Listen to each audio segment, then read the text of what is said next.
சியாச்சின் பனிச்சரிவில் இருந்து 6 நாட்களுக்கு பிறகு உயிருடன் மீட்கப்பட்டுள்ள ஹனுமந்தப்பா மேல் சிகிச்சைக்காக டெல்லி கொண்டு வரப்பட்டுள்ளார். இது குறித்த கூடுதல் தகவல்களை தருகிறார் நமது டெல்லி சிறப்பு செய்தியாளர் சலீம். சலீம், டெல்லிக்கு கொண்டு வரப்பட்டுள்ள ஹனுமந்தப்பா உடல் நலத்துல முன்னேற்றம் காணப்படுதா? மருத்துவர்கள் தரப்புல என்ன சொல்றாங்க? இப்பொழுது டெல்லி விமான நிலையம் பக்கத்தில் இருக்கும் ராணுவ மருத்துவமனையில் தான் அவர் அனுமதிக்கப்பட்டுள்ளார். நம்ம கேமரா பர்சன் உங்களுக்கு மிக தெளிவாக காட்டலாம். ராணுவ மருத்துவமனைக்குள்ள சற்று முன் தான் பிரதமர் நரேந்திர மோடி இப்ப உள்ள போயிருக்கார். அது மட்டும் இல்லாம ராணுவ தளபதி ஏற்கனவே உள்ளதான் இருக்கார். அதாவது பாதிக்கப்பட்ட ராணுவ வீரரை பார்ப்பதற்காக இவங்க இருவரும் உள்ளே சென்றிருக்கிறார்கள் என்பது குறிப்பிடத்தக்கது. அதாவது டெல்லியை பொறுத்தவரை கரெக்டா ஒரு மணி நேரம் முன்னாடி ராணுவ வீரரை இங்க கொண்டு வந்தாங்க. அனுமதிச்சு ஐசியூல தீவிர சிகிச்சை அளித்து வருவதாக நமக்கு டாக்டர்கள்லாம் தகவல் சொல்லியிருக்காங்க. இப்ப முக்கியமான பாயிண்ட் என்ன பார்க்கணும் அப்படின்னா, அதாவது தண்ணி ஐஸ் கட்டியாக மாறுவது 0 டிகிரி செல்சியஸ் அப்படின்னு சொல்றாங்க. -45 டிகிரி செல்சியஸ் வரையிலும் அங்க எந்த அளவு பனி இருக்கும் அப்படின்னு சொல்லி நாம கற்பனை பண்ணி பார்க்கலாம். அந்த அளவு ரொம்ப அடர்த்தியான பனி, 25 அடி உள்ள அந்த பனிக்குள்ள அவர் ராணுவ வீரர்கள் மீட் எடுத்துட்டு இருக்காங்க. முக்கியமான விஷயம் என்ன அப்படின்னா, அவருக்கு 6 நாள் சாப்பாடு இல்லாம இருந்திருக்காரு. சுவாசிக்க ஆக்சிஜன் மட்டும் இருந்த காரணத்தினால் உயிர் பிழைச்சிருக்காரு அப்படின்னு சொல்றாங்க. ஒருவர் ஐஸ் கட்டி முகத்துக்கு முன்னாடி விழுந்திருந்ததுன்னா அவரை காப்பாத்திருக்க முடியாது அப்படின்னு சொல்லிட்டு தகவல் சொல்லியிருக்காங்க. சுவாசிக்க அவருக்கு கொஞ்சம் இடம் கிடைச்சிருக்கு, அந்த ஏர் பபிள் கிடைச்சிருக்கு அப்படின்னு சொல்றாங்க. அதனால ஆக்சிஜன் கிடைச்சது, உயிரோட இருந்தார். உணவு எதுவும் இல்லாம ரொம்ப ரொம்ப வீக்காக இருந்தார். அவரை இப்ப நாம அவர் கண்டிஷன் பொறுத்த வரைக்கும் உடல்நிலை ரொம்ப மோசமாக இருக்கிறது. அவர் உடல்நிலை தேறுவதற்காகத்தான் நாங்கள் சிகிச்சை அளித்து வரோம் அப்படின்னு சொல்றாரு.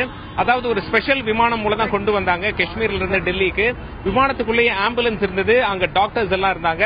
ஆனா இங்க டெல்லி வந்துட்ட பிறகு ஆம்புலன்ஸ் மூலமாக மருத்துவமனைக்கு கொண்டு வந்து ஐசியூல இப்பொழுது சிகிச்சை அளித்துக் கொண்டிருக்கிறார்கள்.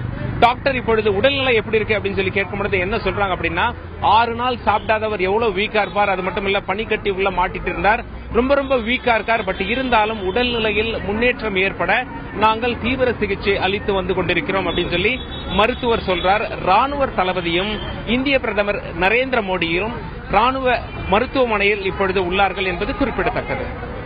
இப்ப ஹனுமந்தப்பா ராணுவ வீரர் ஹனுமந்தப்பாவோட உடல் மாதிரியே 5 ராணுவ வீரர்களின் உடல்களும் உறைபனி அந்த குவியல்களுக்குள்ள இருக்கிறதாகவும் தொடர்ந்து மீட்பு பணிகள் நடைபெற்று வருவதாகவும் தெரிவிக்கப்படுகிறது. அங்கே தொடர்ந்து மீட்பு பணிகள் நடைபெற்று வந்த வண்ணம் இருக்கிறதா? அங்கிருந்து ஏதேனும் தகவல்கள் இருக்கிறதா?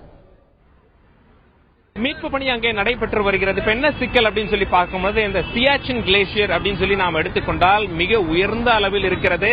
நார்மலா மலை மேல ஏற ஏற நமக்கு சுவாசிக்க கஷ்டமா இருக்கும். என்ன காரணம் அப்படின்னா, ஆக்சிஜன் மிக குறைவாக இருக்கும் நாம உயரத்துல போக போக. சியாச்சின்னும் 20,000 அடி உயரத்தில் இருக்கிறது. அதனால மிக மிக கஷ்டமா இருக்கு. இப்போ இமயமலையில் இந்த பகுதி அமைந்திருக்கிறது. காப்பாற்ற போறாங்க இல்லையா, அவங்களே ஒரு அரை மணி நேரம் மேல அங்க வேலை செய்ய முடியல. பயங்கர எந்திரங்கள்லாம் கொண்டு போறாங்க. அந்த ஐஸ் கட்டியை அறுத்து எடுக்கணும். அப்படி அறுத்து எடுக்கிற அந்த பணிகள்ல 30 நிமிடங்களுக்கு மேல தொடர்ந்து அவங்களால வேலை செய்ய முடியல. யாரு காப்பாற்ற போனாங்களோ அவங்களை தொடர்பு கொள்ளவே மிக கடினமாக இருப்பதாக நமக்கு தகவல் சொல்லியிருக்காங்க. பட் இருப்பினும் அங்கிருந்து என்ன தகவல் வந்த வண்ணம் இருக்குன்னா, அங்க மீட்பு பணியில் ஈடுபட்டிருக்கிறார்கள். மீட்பு பணி என்பது சாதாரண காரியம் அல்ல. அங்கே முழுக்க ஐஸ் கட்டி என்பதால் ராணுவ வீரர்கள் கடுமையான சவாலை சந்தித்து வருகிறார்கள் அப்படின்னு தகவல் வருது. தகவல் வர வர டெல்லிக்கு அவங்க தகவல் கொடுத்துட்டு வராங்க. டெல்லிக்கு தகவல் வந்த உடனே நமக்கு தெரிய வந்துடும் அவங்களுடைய நிலை என்ன பண்ணிட்டு இருக்காங்க அப்படின்னு சொல்லிட்டு.